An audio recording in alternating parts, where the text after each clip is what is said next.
వినియోగదారుల సంఘాలను ప్రజాస్వామ్య పద్ధతిలో పునరుద్ధరించడం ద్వారా సాగునీటి నిర్వహణలో రైతుల భాగస్వామ్యానికి మళ్లీ బలోపేతం చేశాం. ఇక ముందు బీఆర్ఆర్ వంశధార 2, హంద్రీనీవా, పూల సుబ్బయ్య, వెలుగొండ మరియు పోలవరం ప్రాజెక్టులను పూర్తి చేయడానికి మా ప్రభుత్వం కట్టుబడి ఉంది. రాయలసీమను శాశ్వతంగా కరువు రహిత ప్రాంతంగా మార్చడానికి పోలవరం, నల్లమల సాగర్ అనుసంధానంపై మేము చురుగ్గా దృష్టి సారించాం. రాయలసీమను గ్లోబల్ హార్టికల్చర్ హబ్ గా తీర్చిదిద్దే ప్రణాళికలో సాగునీటి సరఫరా కూడా ఒక కీలకమైనటువంటి భాగం. 2026-27 ఆర్థిక సంవత్సరానికి గాను జలవనరుల శాఖకు 18,224 కోట్ల రూపాయల కేటాయింపును ప్రతిపాదిస్తున్నాను. వ్యవసాయం, పశు సంవర్ధక, ఉద్యానవనం, మత్స్య సహకార రంగాలు. వ్యవసాయం గాడి తప్పితే మిగతా ఏ రంగానికి సక్రమంగా నడిచే అవకాశం ఉండదు అన్న ఎంఎస్ స్వామినాథన్ గారి సూక్తిని గుర్తు చేస్తున్నాను అధ్యక్ష. అన్నదాత రైతులే సమాజానికి మూల స్తంభాలు. వారు పండించే ఆహారమే ప్రతి కుటుంబానికి మూలాధారం. అందువల్ల రైతుల సంక్షేమమే మా ప్రభుత్వానికి అత్యున్నత ప్రాధాన్యం. అన్నదాత సుఖీభవ పిఎం కిసాన్ పథకం కింద 2025-26 ఆర్థిక సంవత్సరంలో 46.86 లక్షల రైతు కుటుంబాలకు 20,000 రూపాయలు చొప్పున పెంచిన ఆర్థిక సహాయాన్ని అందిస్తూ మొత్తం 6,600 కోట్లను విడుదల చేశాం. కొత్తగా అమలు చేసిన జీఎస్టీ 2.0 సంస్కరణల ద్వారా వ్యవసాయం మరియు అనుబంధ రంగాలకు సంబంధించిన ఉత్పత్తులు, వ్యవసాయ పరికరాలు, ట్రాక్టర్లపై పన్నుల భారం గణనీయంగా తగ్గించబడింది. దీనివల్ల రైతులకు ప్రత్యక్షంగా లాభం చేకూరుతుంది. పశు సంపదకు పొంచి ఉన్న ఆరోగ్యపరమైనటువంటి ప్రమాదాలను తగ్గించే దిశగా పశు బీమా పథకం అమలుకు మేము నిరంతరం ప్రాధాన్యత ఇస్తున్నాం. పశు సేవలను మరింత బలోపేతం చేయడానికి కొత్త పశు వైద్య భవనాల నిర్మాణానికి 20 కోట్లను కేటాయిస్తూ మౌలిక వసతులను విస్తరిస్తున్నాం. అలాగే బడ్జెట్లో ప్రత్యేకంగా ప్రస్తావించకపోయినా మా సంకల్పం ఎంత స్పష్టమో చెప్పడానికి నిదర్శనం మత్స్యకార సేవలో పథకం అమలు. ఈ పథకం ద్వారా ఆర్థిక సహాయాన్ని 10,000 నుండి 20,000కు పెంచాం. దీని ద్వారా 1,20,000 మంది మత్స్యకార కుటుంబాలు లాభపడుతున్నాయి. ధరల స్థిరీకరణ నిధి. గత ప్రభుత్వం ధరల స్థిరీకరణ నిధికి భారీ కేటాయింపులు చేసినప్పటికీ వాటిని సమర్థవంతంగా వినియోగించలేదు. 2019-24 మధ్య కాలంలో ధరల స్థిరీకరణ నిధికి 7,500 కోట్లను బడ్జెట్లో కేటాయించినప్పటికీ 5 ఏళ్ల కాలంలో కేవలం 8,880 కోట్లను మాత్రమే 880 కోట్లను మాత్రమే 5 ఏళ్లలో ఖర్చు చేశారు. అవసరమైన సందర్భాలలో ప్రభుత్వం ఎంత వేగంగా స్పందించాలనే దానికి మా ప్రభుత్వం ఉదాహరణగా నిలిచింది. ధరల స్థిరీకరణ నిధికి 300 కోట్లను మాత్రమే కేటాయించినప్పటికీ ఒక్క సంవత్సరంలోనే 1,200 కోట్లకు పైగా ఖర్చు చేసి రైతులకు ఉపశమనం కల్పించాం. తోతాపురి మామిడి రైతులు, ఉల్లి రైతులు, కోకో గింజల సాగుదారులు, పొగాకు రైతులకు తదితరులకు మద్దతు అందించాం. ఈ 26-27 ఆర్థిక సంవత్సరానికి గాను ధరల స్థిరీకరణ నిధికి 500 కోట్ల రూపాయలను కేటాయింపును ప్రతిపాదిస్తున్నాను.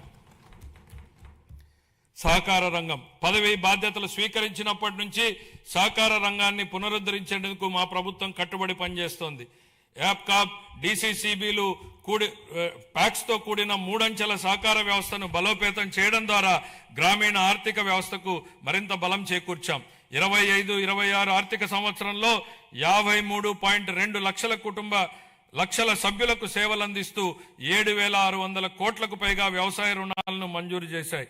ముఖ్యమైన సాధనంగా 2021 ప్యాక్స్లను డిజిటైజ్ చేయగా అందులో 2017 సంఘాలు ఈ ప్యాక్స్ గా కార్యకలాపాలను నిర్వహిస్తున్నాయి. దీనివల్ల సేవలు అందించడంలో ఆలస్యం గణనీయంగా తగ్గి పారదర్శకత పెరిగింది. 26-27 ఆర్థిక సంవత్సరానికి గాను వ్యవసాయ మరియు అనుబంధ రంగాలకు 13,598 కోట్ల రూపాయల కేటాయింపును ప్రతిపాదిస్తున్నాను. వ్యవసాయ బడ్జెట్ను సమర్పించే సందర్భంగా ఇందుకు సంబంధించినటువంటి వివరాలను మా సహచర మంత్రి గారు సభకు సమగ్రంగా తెలియజేస్తారు. పాఠశాల విద్య, ఉన్నత విద్య, నైపుణ్యాభివృద్ధి, ఉపాధి శిక్షణ. విద్యనుద్దేశించి నెల్సన్ మండేలా గారి మాటల్లో ప్రపంచాన్ని మార్చడానికి మీరు ఉపయోగించగల అత్యంత శక్తివంతమైనటువంటి ఆయుధం విద్య. విద్య అనేది కేవలం భవనాలు, పాఠ్య ప్రణాళికలు లేదా పరీక్షలకే పరిమితం కాదు. తన బిడ్డ మంచి భవిష్యత్తును సాధిస్తాడనే నమ్మకంతో ఉన్న తల్లి కళ్ళల్లో కనిపించే ఆశే విద్య. గ్రామీణ ప్రాంతానికి చెందిన ఒక విద్యార్థి వైద్యుడు, ఇంజనీరు, ఉపాధ్యాయుడు లేదా సివిల్ సర్వెంట్ కావాలని కలలు కనే సంకల్పమే విద్య. మా ప్రభుత్వం విద్యను కేవలం పరిపాలనా బాధ్యతగా కాకుండా ఒక నైతిక కట్టుబాటుగా పరిగణిస్తుంది. మా దృష్టిలో పాఠశాలలను నిర్మించడం అంటే భవిష్యత్తును నిర్మించడం. శ్రీ నారా లోకేష్ గారి నాయకత్వంలో రాష్ట్రంలో విద్యా విధానం దృక్పథం లక్ష్య సాధన దిశగా దృష్టి సారిస్తోంది. పిల్లలు గ్లోబల్ స్థాయిలో పోటీ పడగల నైపుణ్యాలతో సిద్ధమవుతున్నారు. 2019-24 మధ్యకాలంలో ప్రభుత్వ విద్యా వ్యవస్థ తీవ్రమైనటువంటి సంస్థాగత వెనుకబాటుకు గురైంది.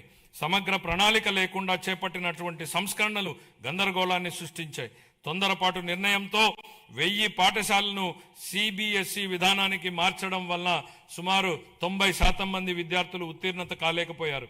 ఉపాధ్యాయుల సన్నద్ధత లేకపోవడంతో టోఫెల్ కార్యక్రమం విఫలమైంది. అమలు సాధ్యాసాధ్యాలు పరిగణలోకి తీసుకోకుండా నాడు ప్రతిపాదించిన IB పాఠ్య ప్రణాళికలపై ప్రజాధనం వృధా అయింది. నాడు నేడు కార్యక్రమంలో పరిపాలనా వైఫల్యం కారణంగా 7,876 కోట్ల విలువైన మౌలిక సదుపాయాల పనులు అసంపూర్తిగా మిగిలిపోయాయి. జూన్ 24 నుండి మా ప్రభుత్వం విద్యారంగంలో సమగ్ర ఫలితాలపై దృష్టి కేంద్రీకరించిన సంస్కరణలను ప్రారంభించింది. తల్లికి వందనం, మనబడి మన భవిష్యత్తు, డొక్కా సీతమ్మ మధ్యాహ్న భోజన పథకం, పారిశుద్ధ్యం మరియు నిర్వహణ విధులు,